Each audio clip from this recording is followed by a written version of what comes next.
V današnjih novicah med drugim. Veter in sneg povzročala težave tudi v naši regiji. V Šmarjeških Toplicah sprejeli zaključni račun lanskega leta. 6. Poldijev memorial v skoku s palico v Brežicah.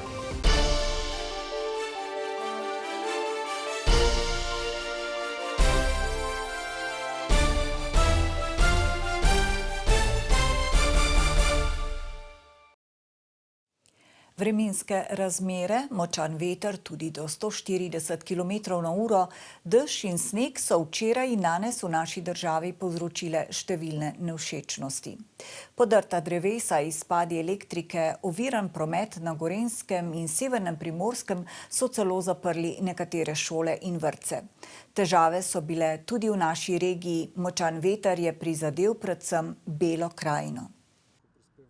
Društva Gasilske zveze Metlika so imela že včeraj veliko dela. Se je tudi na območju občine Metlika zgodila velika vremenska sprememba, ki se je predvsem v višjih delih občine odražalo v zelo močnem vetru, ki se je skozi noč dopolnjevalo z snegom. Tako da že od četrtka popoldne je več operativnih enot Gasilske zveze Metlika sodelovalo na intervencijah ali iz naslova porušenih dreves ali na razkritih strehah. Danes zjutraj je marsikdo naletel na neljube prizore. V metliški občini so močni sunki vetra podrli številna drevesa, marsikatero tudi preko ceste. Bile so tudi druge težave. Na območju, še enkrat poudarjam, višje ležečih vasi kar nekaj odkritih stanovanjskih hiš, gospodarskih objektov, tako da je bilo tokom četrtka in današnjega dopoldneva več operativnih enot Gasilske zveze Metlika na terenu, sodelovalo je 50-60 gasilcev. Med drugim je veter poškodoval streho gasilskega doma na Dolnjem Suhorju. Gre za enega najbolj ranljivih in izpostavljenih delov metliške občine, kar se tiče vremena. Narava ni bila prizanesljiva in tudi gasilski dom Suhor je utrpel določene posledice zaradi vetra. Je bil tudi na območju Suhorja prekinjena električna oskrba. Gasilci pa ostajajo v pripravljenosti. Glede na napovedi tudi v današnjem popoldnevu oziroma večeru ocenjujemo, da se lahko zadeve ponovijo, zato je tudi v strani ožjega poveljstva in poveljnika Gasilske zveze Metlika razglašena stopnja pripravljenosti za vse operativne enote naše Gasilske zveze. Zaradi snega, ki se je prijemal cestišča, je bila za tovorna vozila nad 7,5 ton zaprta cesta čez Gorjance, Metlika Novo mesto, tudi Štrekljevec Jugorje in Črnomelj Črmošnice Soteska. Zjutraj se marsikdo iz Bele krajine ni mogel pripeljati v službo na Dolenjsko.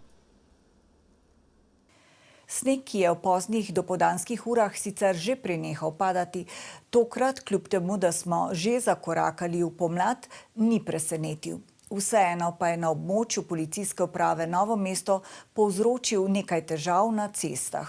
Poglejmo. Sneg se je začel hitro oprijemati cestišč, zato so bile vozne razmere zelo zahtevne. Policisti so med 5. in pol 10. uro dopoldne na območju novomeške policijske uprave obravnavali 10 prometnih nesreč. V večini primerov je šlo za trke vozilu podrto drevje in pa zdrse. V eni nesreči se je ena oseba lažje poškodovala, v preostalih je nastala le premoženjska škoda na vozilih. Da so bile dopoldne na cestah vse razpoložljive plužno-posipne enote, so nam sporočili iz novomeškega vzdrževalca cest podjetje CGP. Dodali so, da je šlo za izjemno težak južni sneg, zato so morali poleg zagotavljanja prevoznosti na cestah tudi oni večkrat intervenirati zaradi podrtega drevja. Z Družbe za avtoceste Republike Slovenije pa so nam odgovorili, da na jugovzhodnem avtocestnem kraku večjih posebnosti niso zabeležili.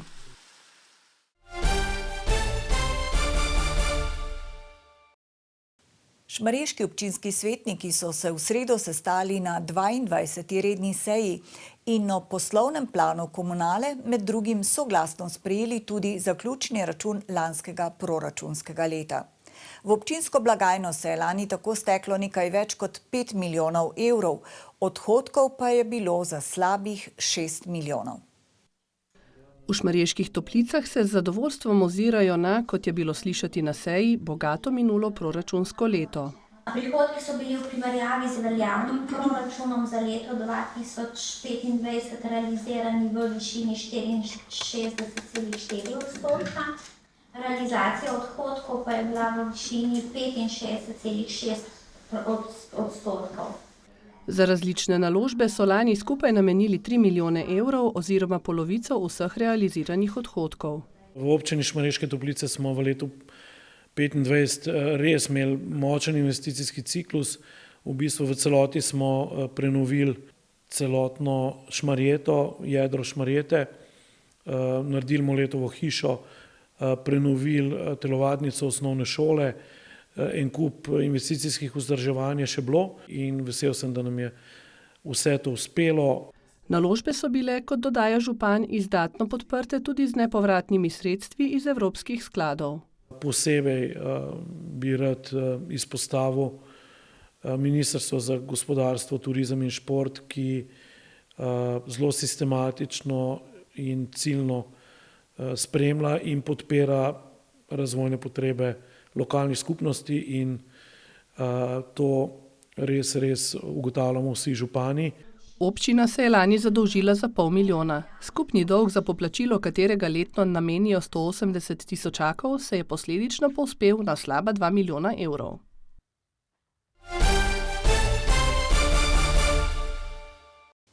V Trebanjski galeriji likovnih samorastnikov sta nedavno svoja dela kamnitih skulptur predstavila zakonca Jožica in Rudi Škof. Tematska razstava Odtisi v kamnu vabi k razmisleku o minevanju časa, pomenu narave in človekovi vlogi. Na odprtju smo bili tudi mi.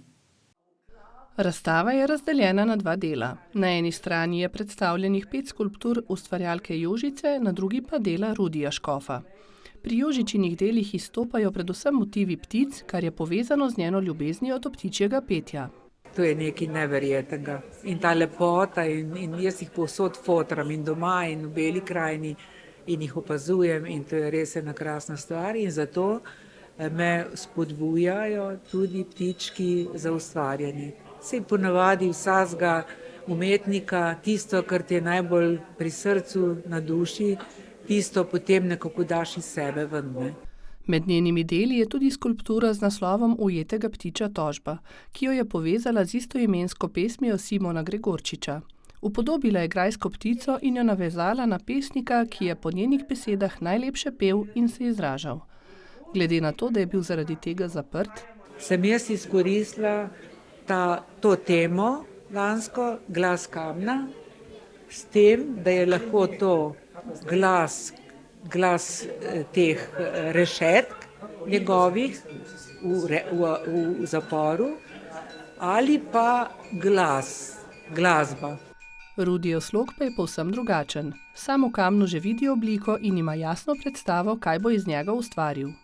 Narava kot narava je umetnica sama po sebi in iz kamnov kot najstarejšim naravnim materialom naredi včasih čudeže, včasih ga je treba samo postaviti na podstavek, mu dati atribut in postane skulptura. Rad ustvarja tudi mozaike. Tehnike se je naučil na hrvaškem otoku Krku pri enem od tamkajšnjih kiparjev. Zanimiv postopek. V negativu, potem ga armiram, zalijem, obrnem nazaj, očistim in že je mozaik gotov. Razstava prikazuje njuno ustvarjalnost in spretnost, na ogled pa bo vse do 9. maja. Bilo je nekoč, se je glasil naslov pevske poslastice, ki je bila nedavno na sporedu v šentjernejskem hramu kulture. Koncert Akademskega pevskega zbora Tone Tomšič Univerze v Ljubljani je občinstvo nagradilo stoječimi ovacijami.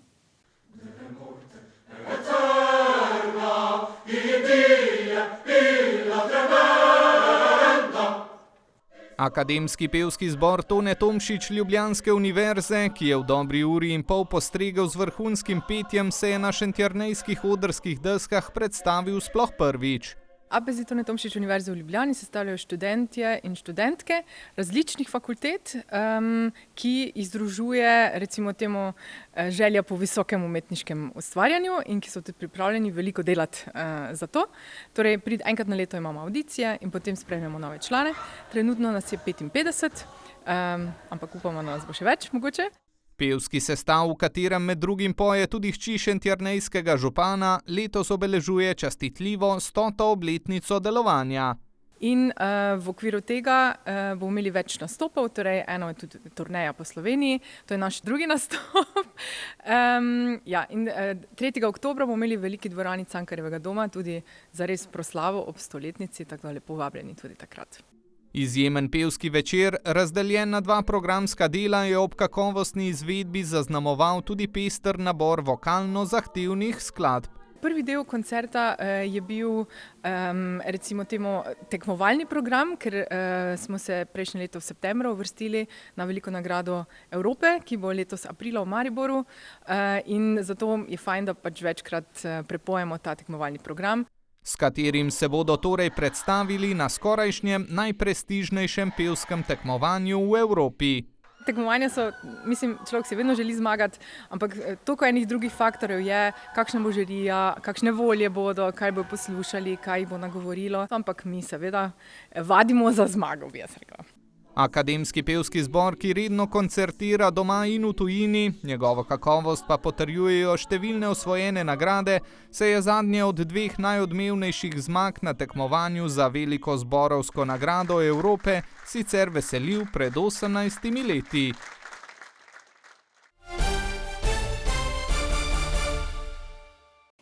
V Brežiškem balonu pri tamkajšnji osnovni šoli je potekal že 6. Poldijev memorial, tekmovanje v skoku s palico, posvečeno enemu največjih brežiških športnih delavcev, Poldiju Rovanu.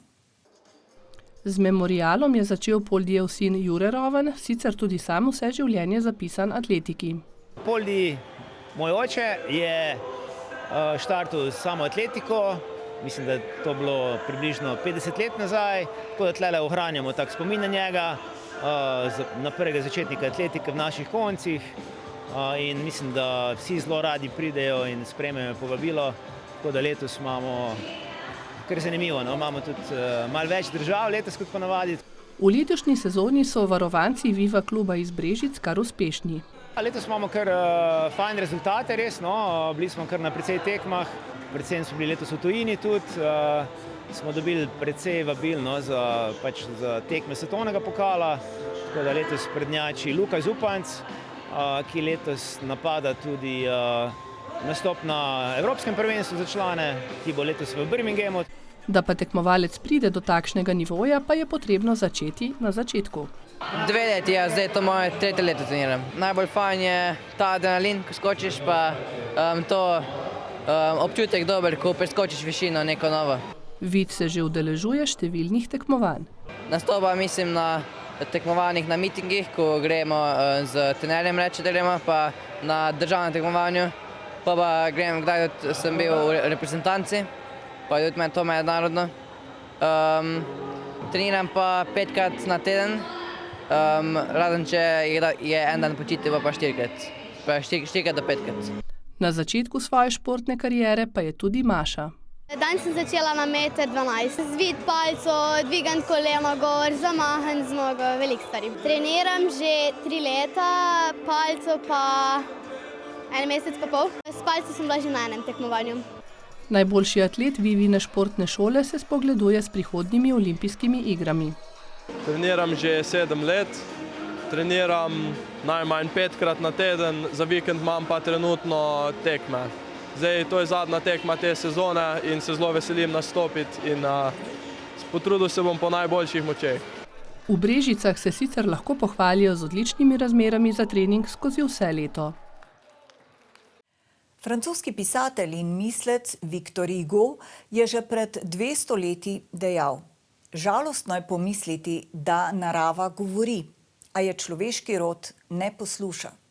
Žal se od takrat ni prav nič spremenilo. Še vedno se nismo naučili, da je človek samo delček, samo vlakno v stvaritvi, ki se ji pravi mati narava. In kadar je prizadeta samo ena njena celica, je s tem zaznamovano vse človeštvo.